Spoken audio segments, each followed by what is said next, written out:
ఒక పాఠ్య విషయాన్ని మనం ఆలోచించినట్టయితే మనల్ని మనం పరిశీలన చేసుకుంటూ ప్రతి విషయంలో కూడా ఒక విషయాన్ని మనం జ్ఞాపకం చేసుకోవాలి. ఏంటి అనేది మనం చూసినట్టయితే దేవునికి దగ్గరగా ఉన్నామా దూరంగా ఉన్నామా అనేదాన్ని మనము ఆలోచించాలి. ఈరోజు పాఠ్యాంశం పేరు కూడా దేవునికి దూరం అయితే కలిగేటువంటి ఇబ్బందులు ఏంటో అనే దాని గురించి ఆలోచించేద్దాము. దేవునికి దగ్గరగా ఉంటే కలిగిన మేలులు ఏంటో చూద్దాము. గ్రంథం నుంచి దేవునికి దూరమైన వ్యక్తులు ఉన్నారు, దేవునికి దగ్గరైన వ్యక్తులు ఉన్నారు. దేవుని ప్రేమించి దేవుని ఆజ్ఞలకు లోబడిన వారు కూడా దేవునికి దూరమైన వాళ్ళు ఉన్నారు. అందుకనే మనము కూడా మన జీవితంలో మనకున్న పరిస్థితులను బట్టి మనము దేవునికి దగ్గరగా ఉన్నామనుకొని దూరం అవుతున్నామా, లేకపోతే దూరంగా ఉండి దగ్గర అవుతున్నామా అనే దాని గురించి ఆలోచించినట్లయితే కనుక అందులో మొట్టమొదటిగా యెహోషువ గ్రంథాన్ని కనుక మనం చూసినట్లయితే ఇశ్రాయేలీయుల గురించి యెహోషువ గారి దేవుడు మోషే గారి తర్వాత నాయకుడిగా యెహోషువ గారిని ఏర్పాటు చేసుకొని ఆయన ద్వారా ఇశ్రాయేలు అందరూ కూడా కనాను దేశాన్ని పంచిపెట్టడానికి ఆయన్ని ఏర్పాటు చేసుకున్నాడు.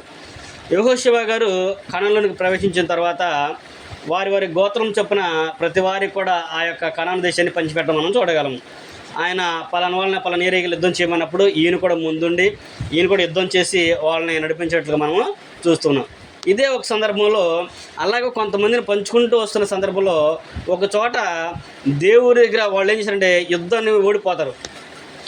వాళ్ళు అమాలేకీయుల మీద యుద్ధాన్ని ఓడిపోయినట్లుగా మనం చూడగలము. వాళ్ళు ఎందుకు ఓడిపోయారని చెప్పేసి యెహోషువ గారు మరలా దేవుని దగ్గరికి వెళ్ళి వారిని వేడుకున్నట్లుగా మనం చూడగలము.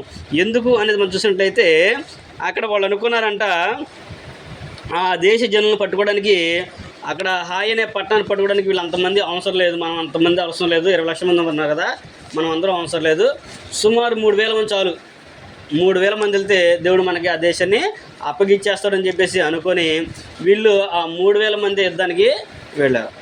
వెళ్ళినప్పుడు ఆ 3,000 మంది కూడా వాళ్ళ ఎదుట నిలువలేక పారిపోయి రావడము, 36 మందిని చనిపోవడం కూడా అక్కడ మనం చూడగలము. యెహోషువ గ్రంథాన్ని కనుక మనం చదువుకున్నట్లయితే యెహోషువ గ్రంథము 7వ అధ్యాయము 4వ వచనం మనం ధ్యానం చేసుకున్నట్లయితే అక్కడ అంటున్నాడు, కాబట్టి జనులో ఇంచుమించు 3,000 మంది అక్కడికి వెళ్ళారు, కానీ వారు హాయి వారి ఎదుట నిలవలేక పారిపోయిరి.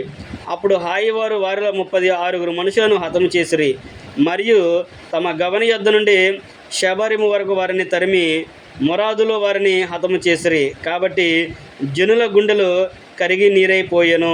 అక్కడ వాళ్ళకి ఆ యుద్ధం జరిగిన తర్వాత వాళ్ళందరూ కూడా ఏం జరిగిందంటే వాళ్ళ గుండెలను కూడా కరిగిపోయి నీరైపోయి ఏడుస్తూ ఉన్నప్పుడు యెహోషువ గారు వెళ్ళి దేవునికి ప్రార్థించినట్లుగా మనము చూడగలము. దేవునికి ప్రార్థించినప్పుడు అక్కడ ఆయన అంటాడు, నువ్వేలా నాకు ప్రార్థిస్తున్నావు, నువ్వెందుకు నాకు ప్రార్థన చేస్తున్నావు, నేను చెప్పిన దాంట్లో వారు చేయకోకుండా వారు నాకు విరుద్ధంగా పాపం చేశారు, శపితమైన దాన్ని కొన్నింటిని తీసుకొచ్చి నేను జనులు ఉంచుకున్నారని చెప్పినప్పుడు యెహోషువ గారికి కోపం వచ్చి జనాలందరినీ కూడా పిలిపించి మీలో శపితమైనది ఒకళ్ళు తెచ్చుకున్నారు. అంటే అంతకుముందు అమాలేకీయుల యుద్ధానికి వెళ్ళారు కదా, వాళ్ళల్లో మొత్తం సంపూర్ణ నాశనం చేయమంటే అక్కడ కొన్ని వస్త్రాలు, బంగారాన్ని, వెండిని వాళ్ళు తెచ్చుకున్నట్లుగా మనం చూడగలము. ఇక్కడ సంఘటన ఏంటంటే ఆకాను అనే వ్యక్తి పట్టుబడతాడు. ఆకాను అనే యోధా గోత్రంలో ఆకాను అనే వ్యక్తి పట్టబడతాడు. దేని కొరకు ఆయన ప్రయాసపడ్డాడు అంటే, ఆయన దేని కొరకు దేవునికి దూరం అయ్యారంటే వాళ్ళందరూ కూడా ఆకాను కుటుంబం ఎందువరకు ఉందంటే వాళ్ళు ధనం మీద ఉన్న ఆశతో దేవునికి దూరం అయ్యారు. అక్కడ ఆకాను అనే వ్యక్తిని మనం ఆలోచించితే ఇక్కడ 7వ అధ్యాయము 4 చివరి వరకు మీరు చదువుకుని ఇంటికి అన్నప్పుడు అక్కడ జరిగిన సంఘటన ఏంటంటే యెహోషువ గారు వారందరూ 12 గోత్రాలను పిలిచి 12 గోత్రాల పెద్దలను పిలిపించి ఎవరు చీడేస్తే వారు యోధా గోత్రానికి వచ్చింది. యోధా గోత్రంలో మరల పెద్దల మీద చీటి వేస్తారు. పెద్దల చీటి అయితే యోకాను యొక్క తాత పేరు వచ్చింది, తర్వాత యోకాను యొక్క తండ్రి పేరు వచ్చింది, లాస్ట్కి యోకాను పేరు వచ్చింది. యోకాను పేరు వచ్చినప్పుడు అక్కడ అంటాడు, నాయన నువ్వు ఏం చేసావు అది నాతో చెప్పమని చెప్పేసి ఆకానుని యెహోషువ గారు అడిగినట్లుగా మనం చూడగలము. ఆకాను చూసినప్పుడు 16 వచనం కాడ నుంచి 23 వచనాలు అక్కడ విషయం కూడా ఉన్నది. అప్పుడు ఆయన అంటాడు, నువ్వు ఎలా మమ్మల్ని ఎంత దుఃఖపరిచితివి, నువ్వు దుఃఖపరిచే కనుక దేవుడే నిన్ను దుఃఖపరచునని చెప్పే విషయాన్ని అక్కడ ఆకాను విషయం అన్నప్పుడు ఊరి బయటికి తీసుకెళ్ళి వారందరికీ అంటే వెలుపల బయటికి తీసుకెళ్ళి ఆకాను పిల్లల్ని, తన భార్యని, తన కలిగిన మొత్తాన్ని కూడా తీసుకెళ్ళి బయట వదిలేస్తారు. బయట తీసుకెళ్ళి రాళ్ళతో కొట్టి చంపేస్తారు. అక్కడ పెద్ద గుట్ట అక్కడ ఏర్పడింది. ఆ గుట్ట సాక్ష్యార్థంగా అక్కడ తెలియపరుస్తారు. దేని కొరకు ఆకాను దేవుని విసర్జించి దేవునికి దూరం అయ్యాడు అంటే, మనం వారు చూసినట్లయితే వాళ్ళు ఏమనుకున్నారు, మేము దేవునికి దగ్గరగా ఉన్నాం అనుకుంటున్నారు వాళ్ళు.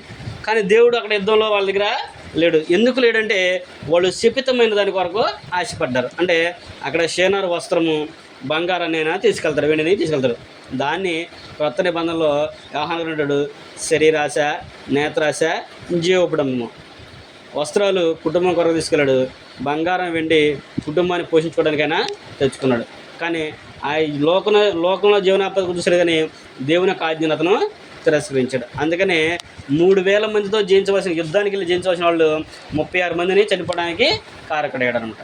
కనుక వాళ్ళు దేని కొరకు దేవునికి దూరం అయ్యారో అదే ఆలోచన మనము చేయాలి. వాళ్ళు దేవుని పిల్లలే, దేవుని దగ్గరే ఉన్నారు, కానీ వాళ్ళకి ఏం జరిగింది, దేవునికి దూరం అయ్యారు. ఆ రోజుల్లో అంటే అప్పుడు తెలిసేది కాబట్టి దేవుడు తొందరగా వారికి తెలియపరచడు. కానీ ఈ రోజు మనకు తెలిసిద్దా, మనం ఏం తెచ్చామో, మనం దేవుని దగ్గరగా ఉన్నామో దూరంగా ఉన్నామో తెలిసిద్దా అంటే మనకు ఆ విషయాలని తెలియదు. కానీ వాక్యానుసారంగా దేవుడు చెప్పినట్లుగా కొన్ని సంగతులు మనం తెలుసుకున్నట్లయితే వాటికి మనం దగ్గర అయితే మనం దేవునికి దూరమైనట్లే. అందుకనే కొన్ని సంగతుల గురించి మనం ఆలోచించినట్లయితే, రెండోదిగా మనం చూసినట్లయితే కయ్యూనుని మనం చూస్తాము. ఆది కాండంలో కయ్యూనుని మనం చూస్తాము. ఆది కాండము 4వ అధ్యాయంలో మనం చూసినట్లయితే కయ్యూను తన తమ్ముడైన హేబేల్ని చంపడం అనేది మనం చూడగలము. 4వ అధ్యాయము 6వ వచనం కాడ నుంచి. ఎందుకు చంపాడు ఆయన కయ్యూను తన తమ్ముడైన హేబేల్ని? అక్కడ వీళ్ళిద్దరు కూడా, కయ్యూను హేబేలు ఇద్దరు కూడా దేవునికి అర్పణలో తీసుకొచ్చారు. దేవుడు హేబేల్ అర్పణ అంగీకరించాడు, కానీ కయ్యూను యొక్క అర్పణను అంగీకరించలేదు.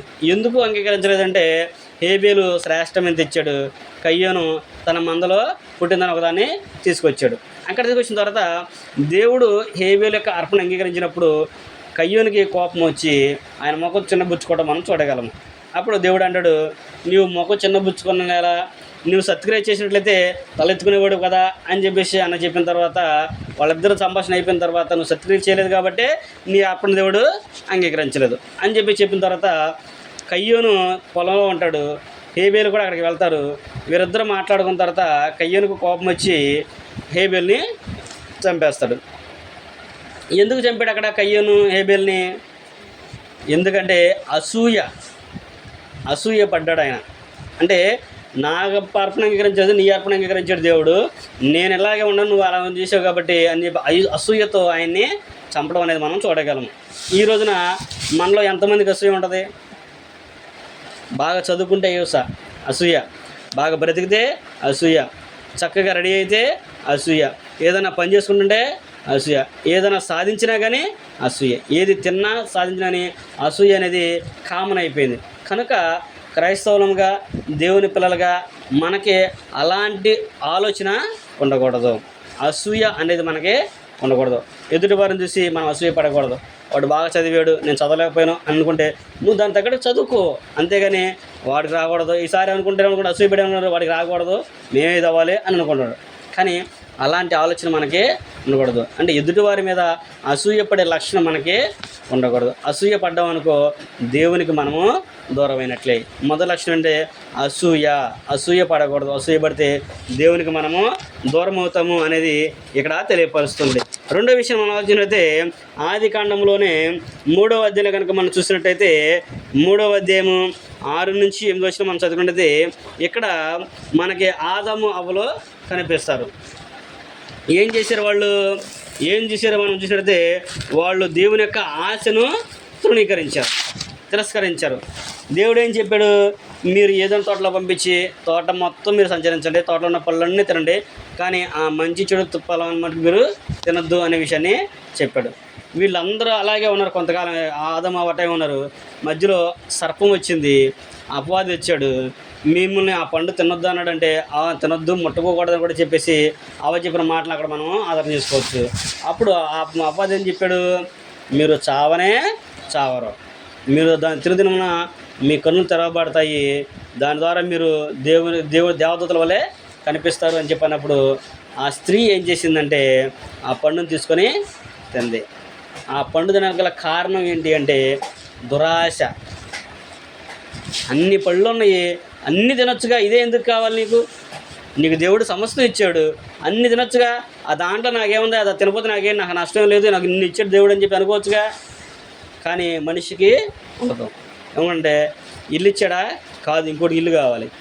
కారు ఇచ్చాడా, బైక్ ఇచ్చాడా, బైక్ అది కారు కావాలంటే, కారు ఇస్తే ఇంకా పెద్ద కారు కావాలనుకుంటాం. లేదు మంచి ఉద్యోగం వచ్చిందనుకో, ఇదో అది ఇంకా మంచి ఉద్యోగం రావాలని. అంటే మనిషికి తృప్తి అనేది ఉండదు. సంపాదించుకున్నాం, ఒక 20,000 రూపాయలు ఉద్యోగం వచ్చిందనుకో, 20,000 లక్షల రూపాయలు కావాలని ప్రయాసపడతాం. అంటే మనిషికి ఆశకి హద్దు అనేది ఉండదు.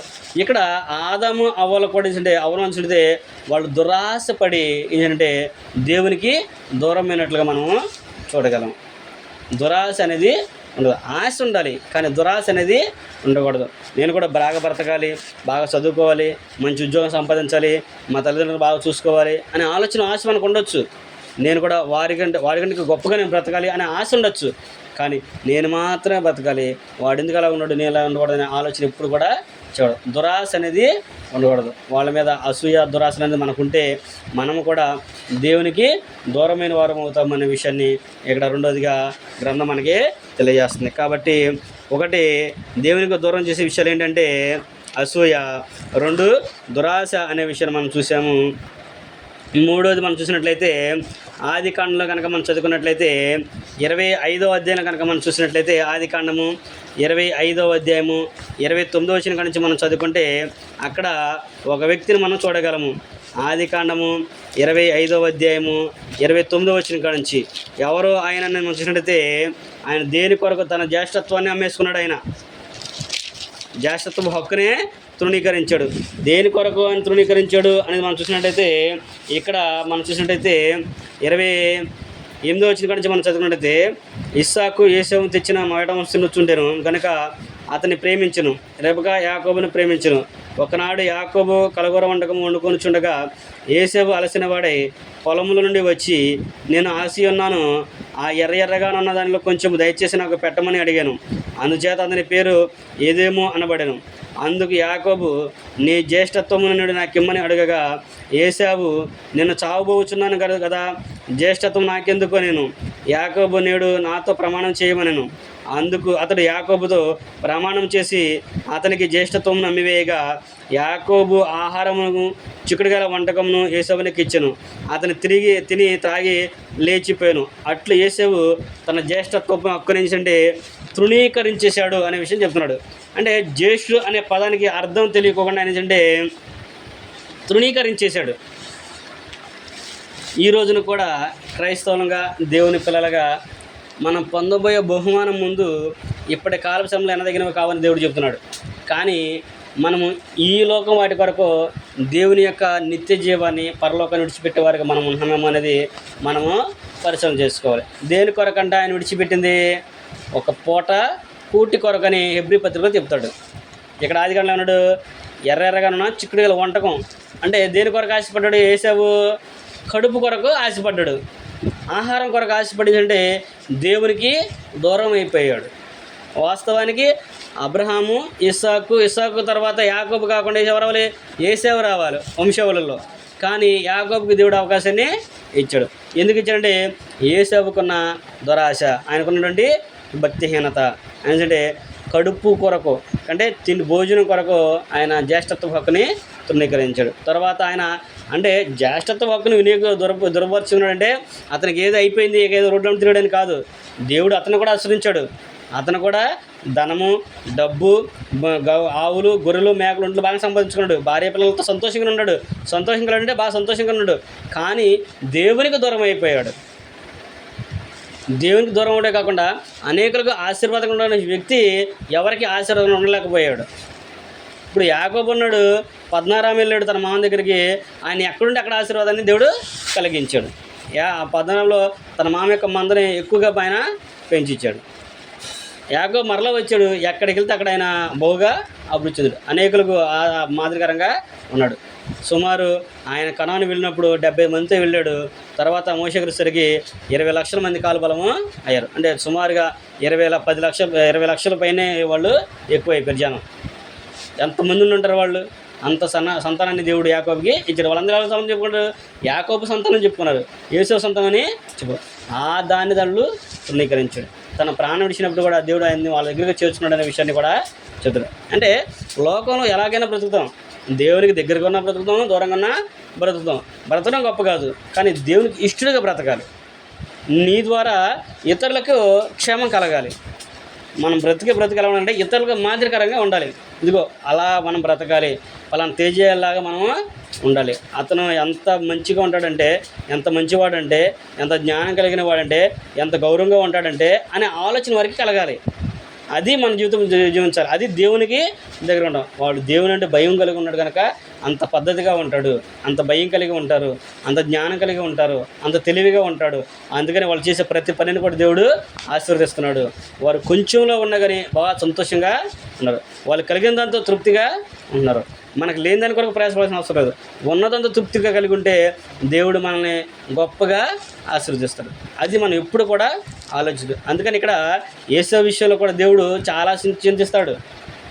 చింతించినప్పుడు కూడా అదే విషయాన్ని చెప్తాడు. దేని కొరకంటే చివరి పొట్టకూటి కొరకైనా అమ్మేసేస్తుంది.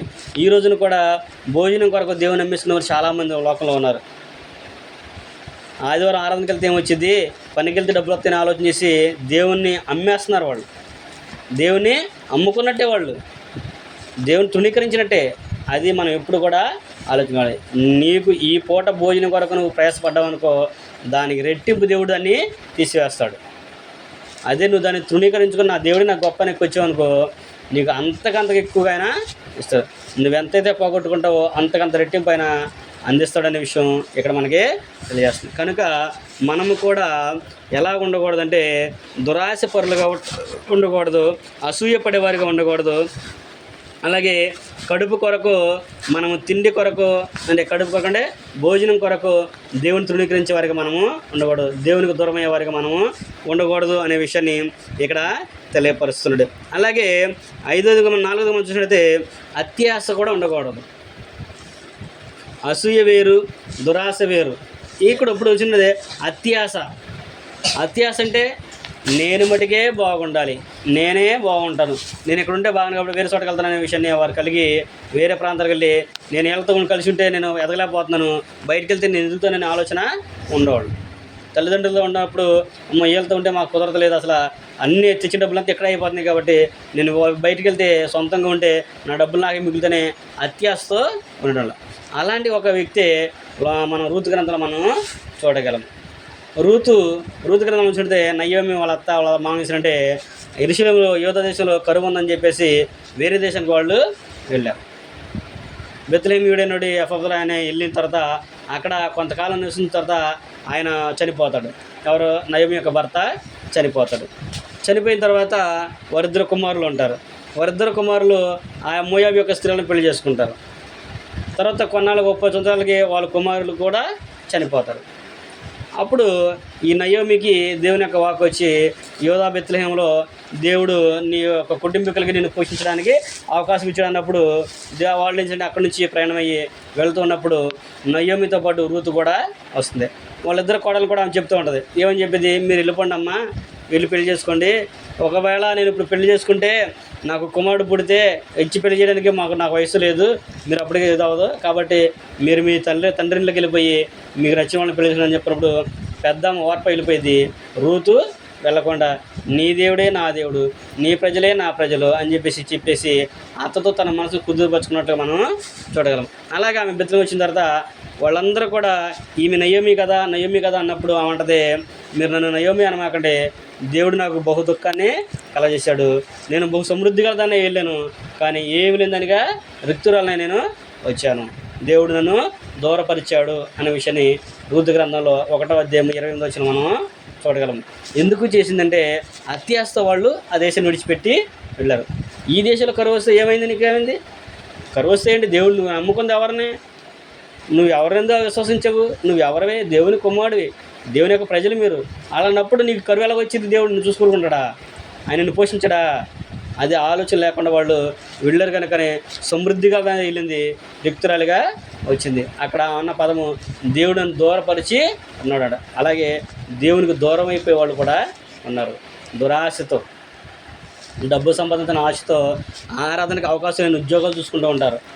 ప్రార్థనకి వెళ్తానికి అవకాశం లేని చోట్లకి వాళ్ళు వెళ్తారు. ఆ ప్రాంతాల నుంచి వాళ్ళకి అక్కడ ఆరాధనకు కూడా అవకాశము ఉండలేని ప్రయాసకు కొంతమంది ప్రయాసపడి దేవునికి దూరం అయిపోయే వాళ్ళు కూడా మనము చూడగలము. కనుక మనము అత్యాశ కూడా మనకి ఉండకూడదు. అత్యాశను మనం విడిచిపెట్టి దేవుడు కోరుకున్నట్లుగా, దేవుడు ఇష్టపడినట్లుగా ఆశతో, ఆయన అంటాడు, ఆశ గల ప్రతి ప్రాణనైనా తృప్తిపరుస్తాడు. అత్యాశతో ఉన్న వాళ్ళని ఆయన ఏం చేయడు. అత్యాశ ఉన్న వాళ్ళకి ఎవరైనా సాయం చేయడు. ఆశ గల ప్రతి ప్రాణాన్ని కూడా తృప్తిపరుస్తాడు. నువ్వు ఆశపడ్డావు, నీ ప్రాణనైనా తృప్తిపరుతాడు. నీతిమంతుడు నిర్మూలమవగా తన ఆశ బహుగా అభివృద్ధి. మన ఆశ దేవుడు తీరుస్తాడు. తన కుటుంబానికి అనుగ్రహించి ఆయన ప్రతి అవసరం కూడా తీరుస్తాడు అనే విషయాన్ని కూడా మనము చూడగలము. కనుక మనము ఎలా ఉండకూడదంటే అసూయపడేవారిగా ఉండకూడదు. అసూయపడితే దేవునికి దూరమైన వాళ్ళు అవుతాము. రెండోది, దురాశ వలన దేవునికి దూరం అవుతూ ఉంటారు. 3, భోజన పదార్థం వలన అంటే ఆహారం ద్వారా దేవునికి దూరం అయ్యేవారిగా మనము ఉండకూడదు. 5వదిగా చివరిగా మనం చూసినట్లయితే ధనాపేక్ష వలన దేవునికి దూరం అవ్వకూడదు. ధనాపేక్ష పరులు ఉన్నారు. ధనాపేక్ష కలిగి దేవునికి దూరమైనట్లుగా కొంతమంది వ్యక్తులు మనము చూడగలము. ధనాపేక్ష కొరకు దేవునికి దూరమైనప్పుడు దేవుడు వారిని గద్దించినట్లుగా కూడా మనం ఆలోచన చూడగలం. అందులో క్రొత్త నిబంధనలో ఒకటి, పాత నిబంధనలో ఒక విషయం చూసినట్లయితే పాత నిబంధనలకు వచ్చేసరికి బిలామును మనం చూడగలము. బాలాకు ఇశ్రాయేలుని శపించమని చెప్పేసి బిలాము దగ్గరికి కొంతమంది వ్యక్తులను పంపిస్తాడు. దేవుని యొక్క మాటను ఆయన గౌరవించి, నా దేవుడు వారిని శపించొద్దు అన్నాడు కనుక మీరు ఇంటి బంగారం ఇచ్చినా సరే నేను ఆ పని చేయను అని చెప్పేసి బాలాకుతో బిలామని పంపిస్తాడు. మరలా బాలాకు ఏం చేస్తాడంటే అంతకంటే రెట్టింపు జనాభాను పంపించి ఇంకా ఎక్కువ ఘనత నీకు ఇస్తానని చెప్పేసి మరలా పంపించినప్పుడు బిలాం ఏం చేస్తాడంటే, సరే ఈ రీతిలో మీరు ఇక్కడ ఉండే దేవుడిని అడిగి తెలుసుకుంటాననే విషయాన్ని అక్కడ బిలాము దేవుని అడిగినప్పుడు వాళ్ళు ఎవరో ఎందుకున్నారని చెప్పి దేవుడు వారిని అడుగుతాడు. దేవునికి తెలియదా ఎవరో వాళ్ళు? సమస్య తెలుసు, కానీ ఆయన నోట చెప్పించాలని ఆ విషయాన్ని కలిగి ఉన్నాడు. నేను వద్దన్నావని నువ్వు వేస్తున్నావు కనుక సరే నువ్వు వెళ్ళు, అయితే నీ ఆలోచన బట్టి కాదు నేను చెప్పిన దాన్ని బట్టి వాళ్ళని చేయని చెప్పినప్పుడు బిలాము వెళ్ళి ఇశ్రాయేలుని ఆశీర్వదిస్తమే కానీ శపించడం ఆయనకి చేత కాదంట. బాలాకు కోపం వచ్చి నువ్వు వాళ్ళందరినీ శపించమని చెప్తే ఆశించే కనుక నీకు ఇదే అనే విషయాన్ని చెప్పి వెళ్తూ ఉన్న సందర్భంలో దేవుడు ఆయన గాడిద ఎక్కించుకుని వెళ్తూ ఉన్న సందర్భంలో గాడిద ఆయనకి బుద్ధి చెప్పింది. ఆ గాడిద అనుకున్నప్పుడు దేవుడు గాడిదకి వాక్ని ఇవ్వడం మనం చూడగలం. అందుకనే గాడిద బొమ్మ చేత దేవుడు బుద్ధి చెప్పించగలడు. నీకు బుద్ధి చెప్పాలంటే మనుషులే కాదు, ఒక పశువు ద్వారా కూడా ఆయన చెప్పించగలడు. గాడిద బొమ్మ ద్వారా ఆయన బుద్ధిని బుద్ధిని అప్పుడు బిలాము భయపడి దేవాన్ని క్షమించేయ అని చెప్పేసి భయపడి మరలా దేవుడిని అడుగుంటే, సరే అయినగా నువ్వు వెళ్ళు, నేను నీకు తోడుంటాను, ఇశ్రాయేలుని ఆశ్రయించరమ్మని చెప్పేసి ఆయన పంపించినట్లు మనము చూడగలం. అలాగే దేని కొరకు వెళ్ళాడంటే ఆయన ధనాపేక్ష కొరకు ఆయన వెళ్ళాడు. అంటే ముందు వచ్చారు, కొంత ఎత్తామన్నారు, అది నచ్చలేదు. రెండోసారి పంపించారు, రెండోసారి ఇంకా ఎక్కువ ఎత్తాను అనేసరికి ఆయనకి ఆశ పుట్టింది. ఆశ పుట్టి ధనం మీద ఆశ పుట్టి ఏం చేయాలంటే దేవునికి దూరం అవడానికి దూరం అయినట్లుగా మనము చూడగలం. అలాగే ధనం కొరకు క్రీస్తు ప్రభువుని నమ్మేసిన వాడు ఇస్కరియోతు యోధ ప్రభువారినే అమ్మేశాడు. 30 వెండి నాణ్యాలకి ఆయన వెళ్ళి బేరం కుదుర్చుకొని వచ్చి నేను ఆయన అమ్ముతున్నాను, ఆయన అప్పగిస్తే నాకేమవుతారంటే 30 వెండి నాణ్యాలు నీకు ఇస్తామని చెప్పి చూసి వానికి ఇచ్చారు. వాడు వెళ్ళి ప్రభువారిని ముద్దు పెట్టుకొని అప్పగించినట్లుగా మనము చూడగలం. అంటే తర్వాత యోధ తెలుసుకుని ప్రాయశ్చిత్త పడ్డాడు, కానీ దానివల్ల ప్రయోజనం ఏమీ లేదు. దేని కొరకు ఆయన ఆశపడ్డాడు? ధనం కొరకు ఆయన ఆశపడ్డాడు, డబ్బు కోసం ఆశపడ్డాడు. కానీ ఆ ఆశ ఏంటంటే అత్యాశగా మారి తన ప్రాణాన్ని మీద ముప్పు తెచ్చిందన్నమాట. కనుక దేవుని పిల్లలుగా మనకు కొన్ని లక్షణాలు అనేవి ఉండకూడదు. ఆశ ఉండాలి, అత్యాశ అనేది ఉండకూడదు. డబ్బు వద్దంటే డబ్బు కావాలి, మనం బ్రతకడానికి, తినడానికి, తిరగడానికి, మన పిల్లల్ని చదివించుకోవడానికి, మనం జీవించడానికి మనకు కొంత సొమ్ము కావాలి. దాన్ని మనం సంపాదించుకోవాలి వద్దునట్లా. కానీ అత్యాశ అనేది ఉండకూడదు. డబ్బే లోకంగా ఇక అదే ఇదిగా ఆ పనే ఇక మనకు కావాలని ఆలోచన చేసారు అనుకోండి, మనం దేవునికి దూరం అవుతాం. కనుక మనము దేవునికి దూరం కాకుండా దగ్గరగా ఉండాలి అంటే దేవుడు కోరుకున్నట్లుగా దేవునికి మన జీవితంలో ప్రథమ స్థానం ఇచ్చినట్లయితే దేవుడు మనల్ని గొప్పగా ఆశీర్వదిస్తాడు.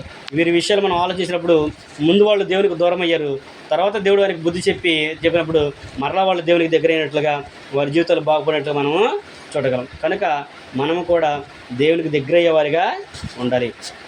ఇప్పుడు ఆదమ అవ్వల ద్వారా ఏం జరిగింది? వారు ఆశపడ్డారు. నేత్రాశ శరీరాశ చూడ అడ్డు చూసాం మనం. వారి ద్వారా ఏం జరిగింది? అక్కడ ఎన్ని శాపాలు వచ్చినాయి? స్త్రీ శపించబడిందా? ఆదము శపించబడ్డా? నేల శపించబడిందా? అపవాది శపించబడ్డా? లోకం అంతా కూడా శపించబడింది. వారి ద్వారా శాపాన్ని తెచ్చారు. ఏది? ఒక్క దురాశ కొరకు. అంటే పండును చూసి అన్నీ ఉండగానే ఎందుకు ఇది ఒకటి తినాల్సిన అవసరం ఉందని సరిపెట్టుకోలేకపోయారు వాళ్ళు. అందుకనే దాన్ని వాళ్ళు కొట్టుకున్నారు. ఈ రోజున మనం అలా ఉండకోకుండా దేవుడు కోరుకునే విధంగా ఉండి దేవుని ప్రేమను పొందుకొని ఆయన ఇచ్చే మేలులు ఆశీర్వాదాలు ప్రతి ఒక్కరూ పొందుకోవాలంటే దేవునికి దగ్గరగా మనము ఉండాలి. దేవునికి దగ్గరగా ఉండాలంటే ప్రతిదినము గ్రంథాన్ని చదువుకోవాలి, ప్రార్థన చేసుకోవాలి. దేవునికి మన జీవితంలో ప్రథమ స్థానము ఇచ్చినట్టయితే మనం దేవుని దగ్గరగా ఉంటాము. దేవుడు కూడా మనం దగ్గరికి చేర్చుకుంటాడు. ఆయన చేర్చుకున్న వారికి ఏ లోటు అయినా రానివాడు. నా ఇంట ప్రవేశించే వారికి ఏ లోటు కూడా ఆయన ఇవ్వడు. ఇదిగో దూరం తీసి ఆయన రెడీగా ఉన్నాడు. మనం నుంచోమనుకోండి, ఆయన వచ్చి మన దగ్గరికి నివాసం చేస్తాడు. నేను నా కుమారుడు వస్తామని చెప్పేసి ప్రభువారు తండ్రి దేవుడు చెబుతున్నాడు. మనం దగ్గర వచ్చి ఆయన నివాసం చేస్తాడు. అప్పుడు మనకి ఏ లోటు కూడా. కనుక మనం దేవుని దగ్గరగా అయ్యేవాళ్ళగా ఉండాలి, కానీ దేవుని దూరం అయ్యేవాళ్ళగా ఉండకూడదు విషయాన్ని ప్రేమతో మీకు తెలియపరుస్తూ నాకు నేను తెలియపరచుకుంటూ ఈ మాట అంతటితో ముగిస్తున్న మీ అందరూ కూడా ప్రభు నామమున వందనాలు.